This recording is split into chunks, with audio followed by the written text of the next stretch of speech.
سب سے پہلا لیاقت علی چٹھا سابق کمشنر راولپنڈی کے حوالے سے غلام عباس ہلال صاحب آپ کے سامنے رکھوں گی. ایک پروگرام میں غالباً آپ نے کچھ انکشاف ان کے حوالے سے پہلے بھی کیا تھا کہ شاید یہ زیادہ دیر تک بیان چلے گا نہیں اور ہو سکتا ہے کہ یو ٹرن سامنے آ جائے, تو ہم دیکھ رہے ہیں کچھ ایسا ہی ہے. ثنا دیکھیں, میں نے اس دن بھی کہا تھا آپ کے پروگرام میں کہ یہ بیان جو ہے نہ تو انہوں نے اپنی مرضی سے دیا ہے, نہ یہ خودکشی کرنے کا سوچ رہے تھے, اور اس وقت بھی یہ بیان جو ہے کسی کے کہنے پہ دیا گیا تھا, اور آج اگر اس سٹیٹمنٹ سے بھی وہ پیچھے ہٹے ہیں تو آج بھی کسی کی مرضی کے مطابق وہ ہٹے ہیں, کیونکہ جو مطلوبہ نتائج تھے اس سٹیٹمنٹ کے وہ حاصل نہیں ہو سکے. جو چیزیں کور کرنے کی کوشش کی گئی اس بیان کے نتیجے میں وہ نہیں ہو سکی, کیونکہ عوام جو ہے اب بالکل بڑی باشعور ہو چکی ہے اور یہ ساری چیزوں کو سمجھتی ہے, اور یہ بھی سمجھتی ہے کہ یہ بیان جو ہے کس طرف سے آ رہا ہے اور کون اس کے پیچھے. تو یہ میں سمجھتا ہوں کہ یہ بڑی پرانی فلمیں ہیں جو اب دکھائی جا رہی ہیں, اور جو یہ فلمیں دیکھ کے تھک چکے ہیں وہ تو یہ سوچتے ہیں کہ یہ کیوں ختم نہیں ہوتی. اب الیکشن بھی ہو گیا ہے, جو جیسے بھی الیکشن کروائے ہیں اب خدا را اس کو تسلیم کریں.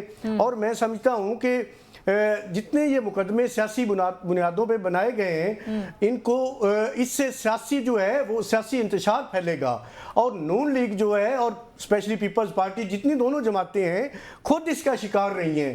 انہیں چاہیے یہ اس وقت ایک بہتر موقع ہے کہ یہ پی ٹی آئی کے ساتھ بھی ڈائیلاگ کریں اور ایک سب کو آپس میں جوڑیں, تب یہ مسئلے مسائل حل ہوں گے.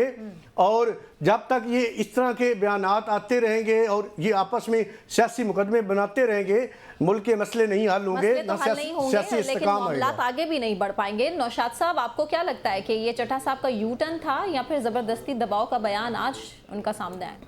بسم اللہ الرحمن الرحیم.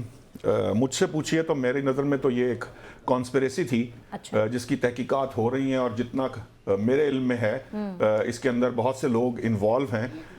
آپ نے دیکھا ہوگا کہ تحریک انصاف کے پہلے چیئرمین جو ہیں وہ تبدیل بھی کر دیے گئے ہیں, کیونکہ یہ جو تبدیل کیے گئے چیئرمین ہیں اب علی ظفر صاحب کا نام سامنے آ رہا ہے, کیونکہ بیرسٹر گوہر کا نام بھی جو ہے وہ ان تحقیقات میں شامل ہے. تو اس طرح کے اور بہت سے لوگ ہیں. تو جو یہ سازش تھی یہ پہلے بھی کئی دفعہ رچائی گئی ہے. آپ کو یاد ہوگا وہ ہمارے پیارے افضل والی بات میں نے آپ کو بتائی تھی. ایک زمانے میں افضل خان صاحب نمودار ہوئے تھے جو الیکشن کمیشن سے جن کا تعلق تھا.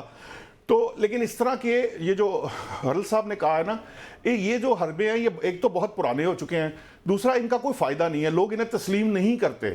اصل بات یہ ہے کہ آپ بیٹھ کر سوشل میڈیا پر جتنے مرضی بیانیے بناتے رہیں, بیانیے بنانے کے بعد ان کے اندر جتنی مرضی ہوا بھرتے رہیں, لیکن یہ ثابت ببل ہی ہوتے ہیں. اور نتیجہ یہ ہے کہ جو گراؤنڈ کے اوپر اصل میں جو کام ہو رہا ہوتا ہے, مثال کے طور پر آپ یہ کہتے رہیں کہ جی ہمارے پاس جو ہے وہ سب سے زیادہ نمبر ہے اور ہمارے پاس جو ہماری جماعت ہے وہ بڑی جماعت ہے, لیکن اگر آپ کسی دوسری سیاسی جماعت کے ساتھ بیٹھیں گے ہی نہیں, اس کے ساتھ ہاتھ نہیں ملائیں گے, تو آپ کے پاس وہ نمبر پورا نہیں ہو سکتا جس سے آپ حکومت بنا سکیں. تو اگر یہ کام آپ نے نہیں کرنا اور آپ نے صرف بیانیے بنانے کا کام کرنا, تو پھر یہ کام آگے بڑھ نہیں سکتا. اب میں اور آپ جتنی مرضی بیٹھ کر یہاں تقریریں کریں, اصل میں جو ممبران اسمبلیوں میں موجود ہیں, آپ یہ دیکھیے کہ پنجاب اسمبلی کا اجلاس کل بلا لیا گیا ہے, وہ جو معاملہ ہے وہ اب کسی طرف لگنے جا رہا ہے. جو دوسری اسمبلی ہیں اس میں بھی بات چیت جاری ہے. آپ نے بلوچستان کے اندر بھی دیکھا ہے کہ لوگ آپس میں بات چیت کر رہے ہیں اور آگے بڑھا رہے ہیں معاملات کو. ختم ہونے کا نام نہیں لے رہا نوشاد صاحب. دھاندلی کی تو آوازیں بھی بلند ہو رہی ہیں, 14 جماعتیں جو دھاندلی کی وجہ سے سڑکوں پر ہیں. یہی تو ثنا میں کہہ رہا ہوں کہ اس طرح صرف بیانیے بنانے سے نہیں ہوگا. میں پہلے بھی آپ کو یہ کہتا ہوں کہ دیکھیے, جب فرض کیجئے کہ ایک امیدوار دھاندلی کی شکایت کرتا ہے, اس کا فرض بنتا ہے کہ وہ دھاندلی کی جو شکایت وہ پیش کر رہا ہے میڈیا کے سامنے یا سوشل میڈیا پہ, وہ متعلقہ فورم پر جا کر اس کا ثبوت وہاں رکھے اور اپنا کیس لڑے. یہ دیکھیے آپ کے یہ راولپنڈی جو کمشنر راولپنڈی والا معاملہ ہے, انہوں نے بھی جب پریس کانفرنس کی انہوں نے کوئی سبسٹینشیل پروف ہم نے نہیں رکھا. سو نتیجہ کیا ہوتا ہے کہ یہ وقتی ابال ضرور آتا ہے اس سے, کچھ لوگ اس سے پریشان بھی ہوتے ہیں اور کسی حد تک معاشرے میں انریسٹ بھی آتی ہے, سیاسی انتشار بھی بڑھتا ہے, اس کی حرارت بھی بڑھتی ہے, لیکن الٹیمیٹلی اس کا کوئی نتیجہ نہیں.